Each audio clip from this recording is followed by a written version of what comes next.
पुणे ते शनिवारवाडा ते पुणे जिल्हाधिकारी कार्यालयावर जाणाऱ्या ओबीसी आरक्षण बचाव मोर्चाचं नेतृत्व अखिल भारतीय महात्मा फुले समता परिषदेचे व ओबीसीचे नेते माजी खासदार समीर भुजबळ व बापूसाहेब भुजबळ हे करीत होते। त्यांच्यावर प्रतिबंधात्मक कारवाई म्हणून त्यांच्यासह अनेक पदाधिकाऱ्यांना प्रशासनाकडून अटक करण्यात आली।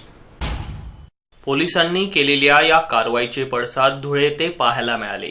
माजी खासदार समीर भुजबळ यांच्या अटकेचं वृत्त कळताच अखिल भारतीय महात्मा फुले समता परिषद ओबीसी आरक्षण बचाव मोर्चाच्या वतीनं चाळीसगाव रोड चौफुली परिसरात रास्ता रोको आंदोलन करण्यात आलं। यावेळी जोरदार घोषणाबाजी करण्यात आली। पुणे पोलिसांचा यावेळी जाहीर निषेध नोंदवण्यात आला।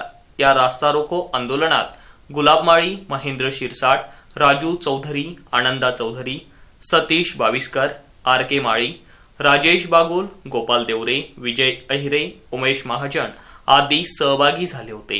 प्रतिबंधात्मक कारवाई म्हणून आंदोलनकर्त्यांना अटक करण्यात आली होती। आज माननीय नामदार छगनरावजी भुजबळ साहेब यांच्या आदेशान्वये संबंध महाराष्ट्रामध्ये तालुका स्तरावर आणि जिल्हा स्तरावर ओबीसी आरक्षण बचाव मोर्चाचं आयोजन केलेलं होतं। तशाच पद्धतीनं आज पुणे येथे सुद्धा या मोर्चाचं आयोजन केलेलं असताना ऐनवेळी त्या ठिकाणी पुण्याला शनिवारवाडा ते जिल्हाधिकारी कार्यालय असं मोर्चाचं आयोजन केलेलं असताना ऐनवेळेस पोलिसांनी त्या ठिकाणी परवानगी नाकारली आणि माननीय खासदार साहेब यांना माजी खासदार साहेब समीर भाऊ भुजबळ यांना अटक केली।